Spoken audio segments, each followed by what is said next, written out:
Welcome to Okun Alpha community, a community that is on the verge of being totally washed away by the Atlantic Ocean, except something is done and fast too to stop the surging ocean. The Nigerian Meteorological Agency has predicted heavy rainstorm for the year, so the people here are hoping and praying that someday soon the efforts needed to protect them will be applied to stop the erosion ravaging their community.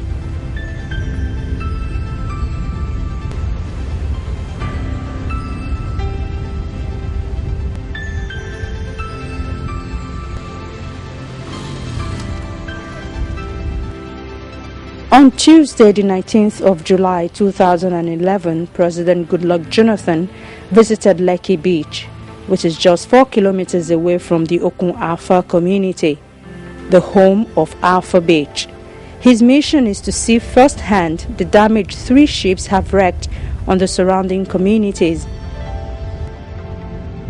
Once upon a time, the rich and the poor used to relax and unwind under the many palm trees that used to be on this coastline. Today, Alpha Beach has lost its appeal, and Lekki Beach has also known better days.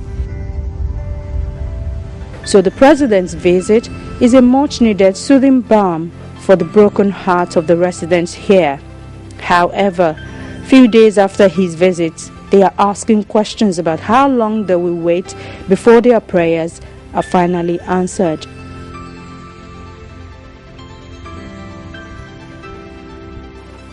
Their worries are not unfounded. They can count 10 fingers and 10 toes, as well as keep on counting various presidential visits and promises across the country that have not yielded desired results. The Lekki erosion started last year, and the situation has gone from bad to worse. There are questions on why the management of the Nigerian Maritime Administration and Safety Agency and other government agencies responsible to clearing the waterways their responsibility. From Earthfile's findings, it is not only the residents of these communities that are disenchanted with how things are. The company contracted to remove the vessels is unhappy with the way the arrangement was made.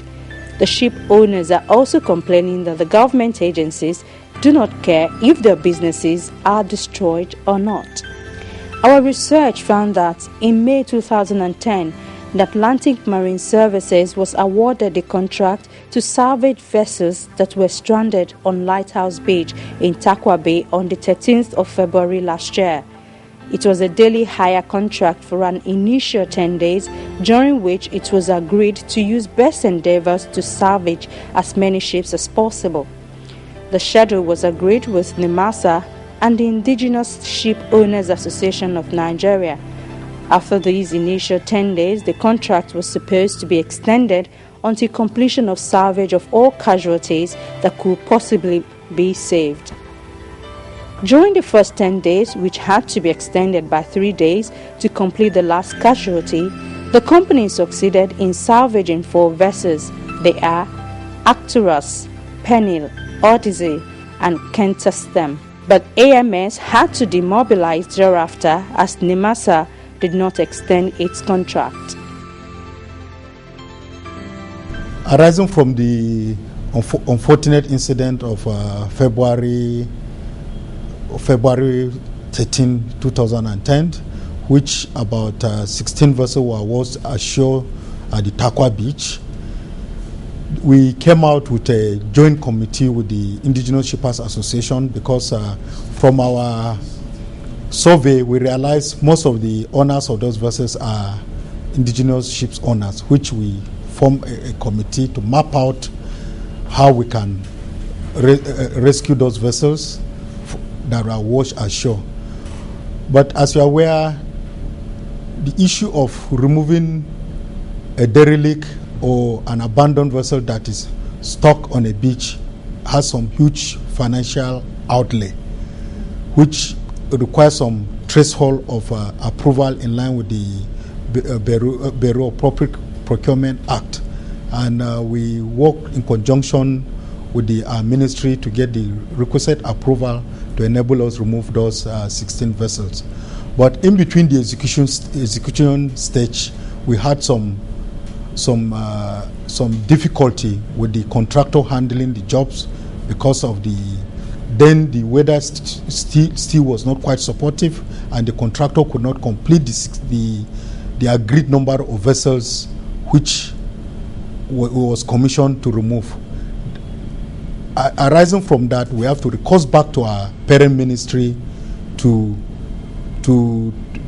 advise us on the way forward on how we can remove those vessels that were washed ashore. So the ministry to require some level of approval, because when their threshold is above the ministry, they also need to go through the Federal Executive Council. So, and to remove a wreck or an abandoned vessels, there are also a commitment from the ship owner, in line with the insurance of the vessels. So all those issues were gray areas which we could not address, and the issue was being forwarded to the ministry to advise us on the way forward. NIMASA says 16 ships beached at the Lighthouse Beach on the 13th of February 2010, but there are contrary reports that there were exactly 8 wrecks on the beach between Lagos West Mall, that is the harbour entrance, and Ajaga, which is about 35 kilometers in the west. There are also 4 wrecks, that is Salvage, Ray, Stanley and Carlos, between Bar Beach and Eleko Beach, which is about 50 kilometers in the east. Although not counting very old ones, of which only the mast and engine was visible at low tide. They are located about 80 meters from Bar Beach. Furthermore, Salvage and Stanley were already being removed at the time, while only 2 weeks earlier, 2 more vessels had stranded, that is the Pan-African Trader and Livia, but were swiftly salvaged within 3 days by their owners. Before the storm on the 13th of February, it was gathered that there have already been numerous wrecks on the Lagos state beaches in various stages of decay or damage. But ever since then, the numbers of wrecks quoted in the media or reported by the various authorities, including the Ministry of Transport, have been going up and down but have never been correct. During the next 2 weeks after the 13th of February, another 2 ships also stranded on Lighthouse Beach. They are K-17 and Ebony. Some weeks later, another vessel, Okene Ochuku, stranded at Ibeshi Beach. While all this happened, one of the stranded vessels broke apart and both pieces drifted into the different positions, which again led to a different count of the total number of wrecks.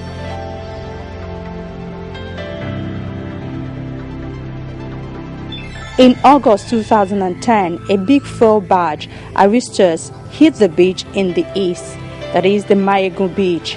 By that time, Mayegun Beach and the adjacent Alpha Beach had already seriously suffered from erosion caused by the wreck of Tanker Ray, which was stranded in early February.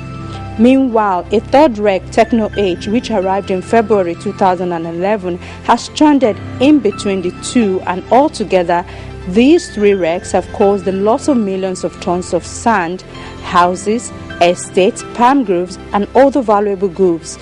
And Alpha Beach has been swept away completely during the process.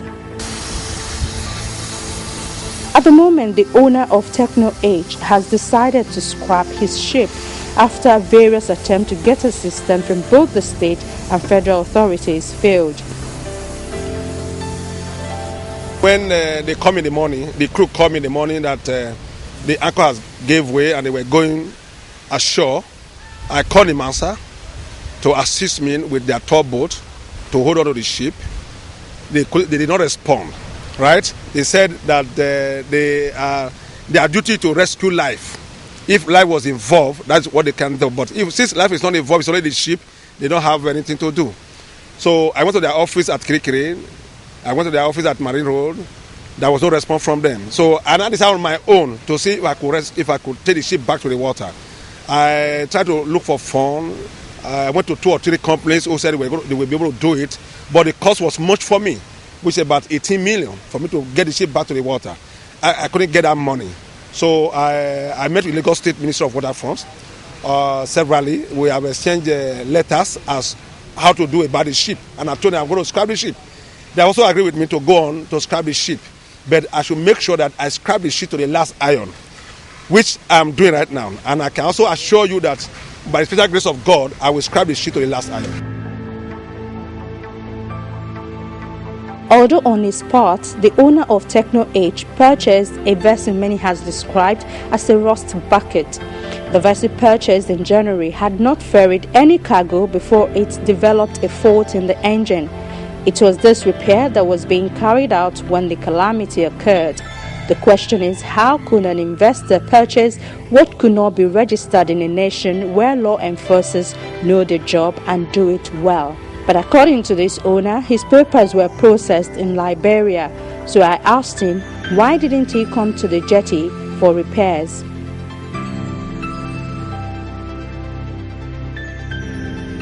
One thing I want to say is that my first lesson is that the mistake that I made was that when I was to get myself involved in repairing the main engine, I should have taken the ship to the jetty.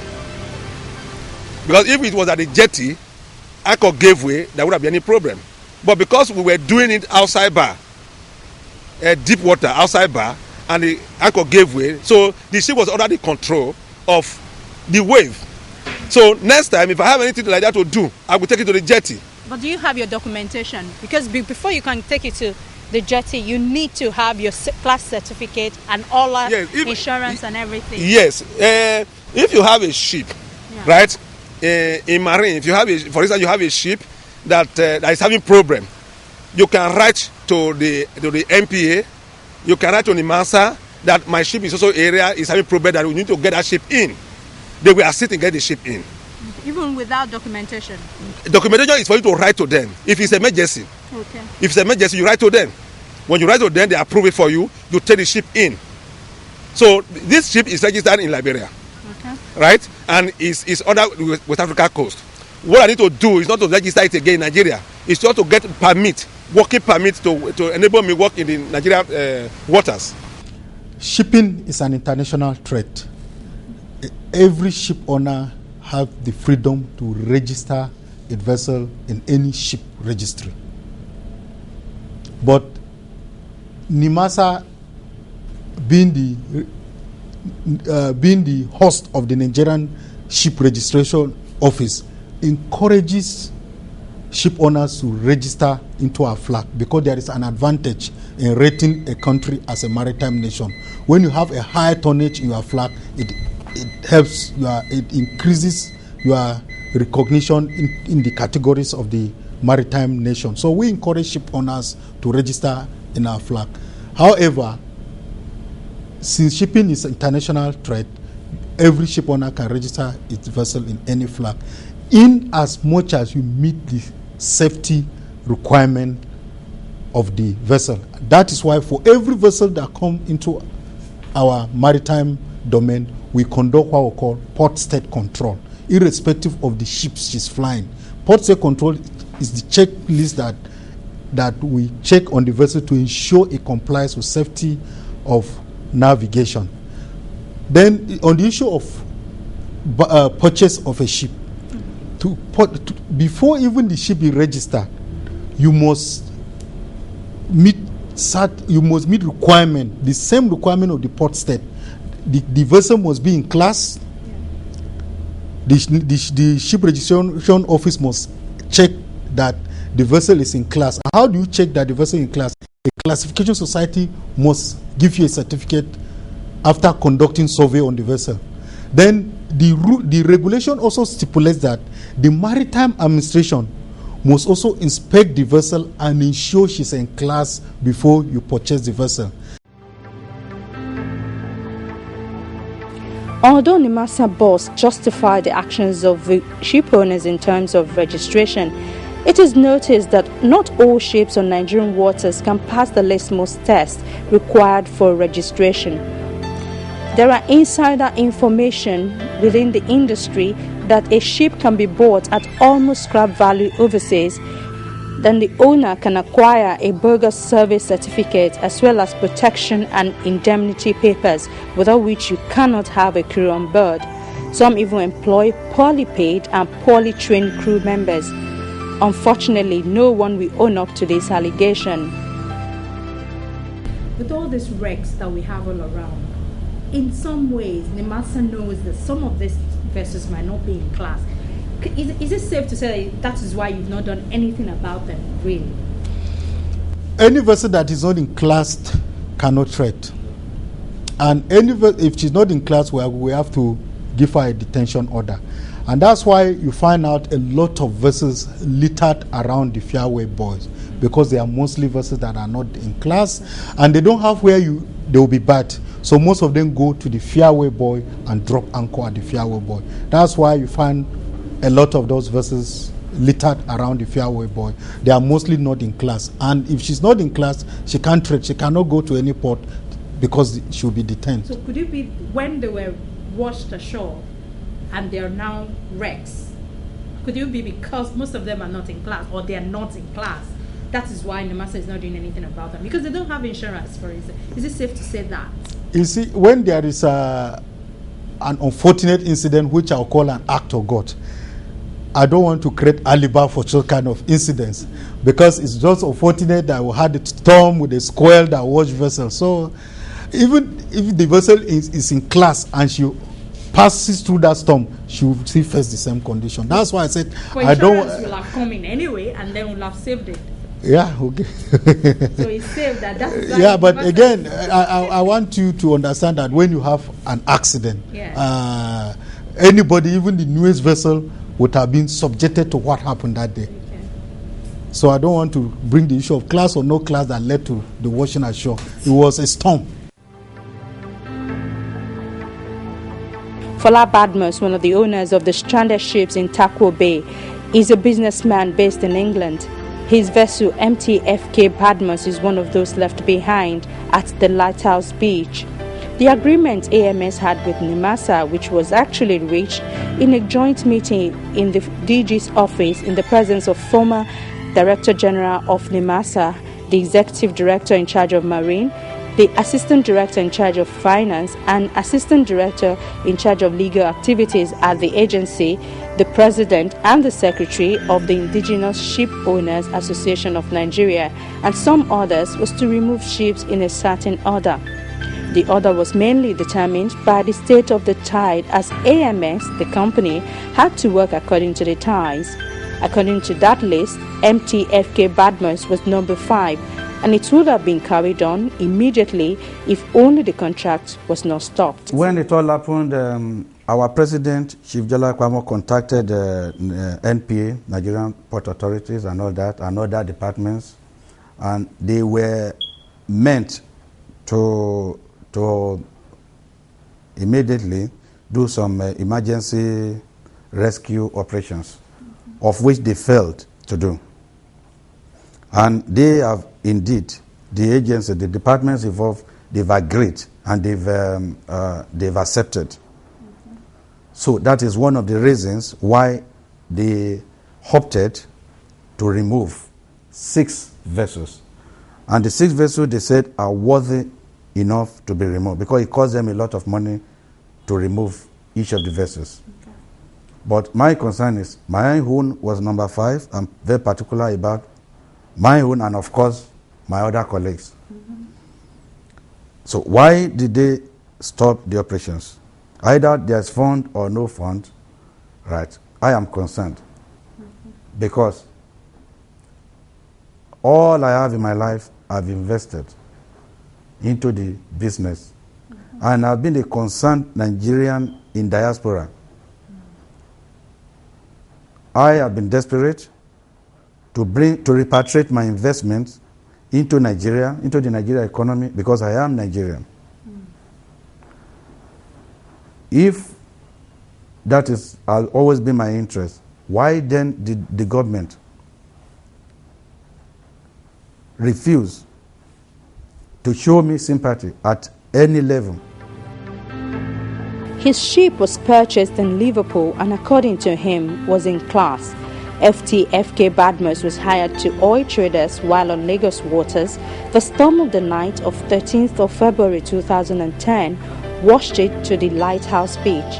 Today, the ship has been vandalized and its recovery will take over 500 million naira. 11 people have been arrested aboard his ship and have been detained in both the Kirikiri and Ikoyi prisons. The ship owner laments the shabby treatment of genuine businessmen in Nigeria, that his greatest regret is not updating his documents.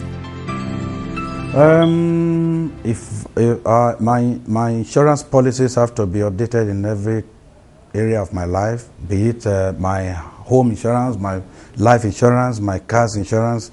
So I have learned a lesson to always update my insurance policies. That is number one.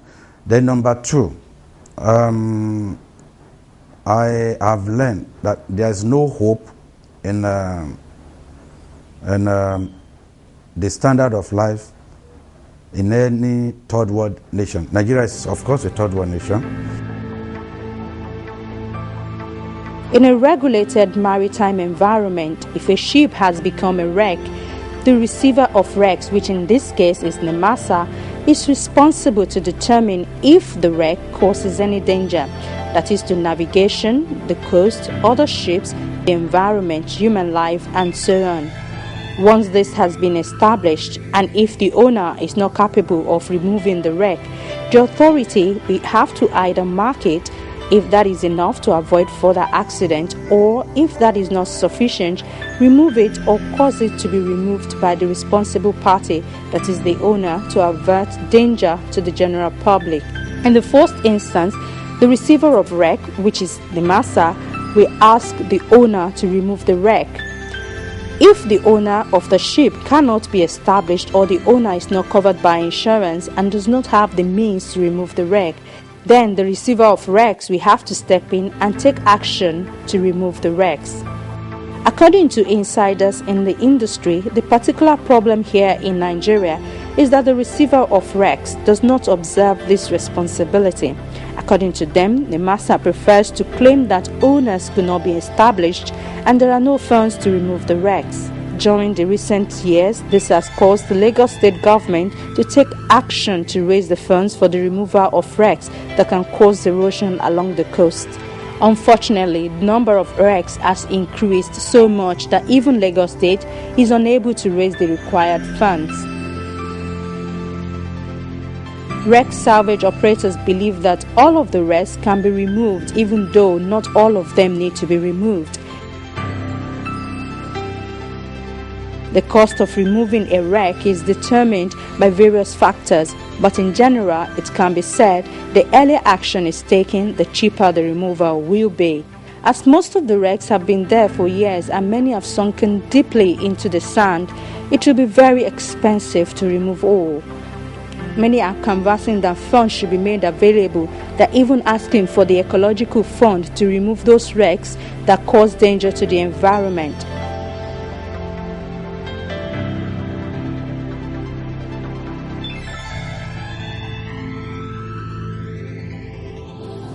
As none of the ships seem to have any cargo or fuel on board, the main problem is the erosion caused by some of the wrecks.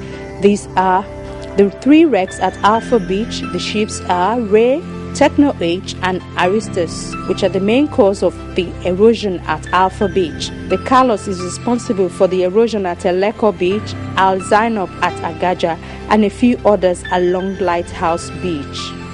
At the moment, there are many things amiss in the Nigerian maritime industry. Some will say they are too many to list.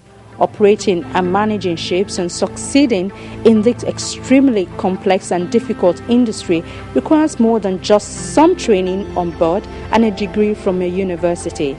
They say it requires a lot of experience, know-how, a lot of money, and an enabling environment, both physically and technically, as well as legally and politically. The industry watchers say none of these requirements is available or made available to allow the industry to grow and develop in Nigeria.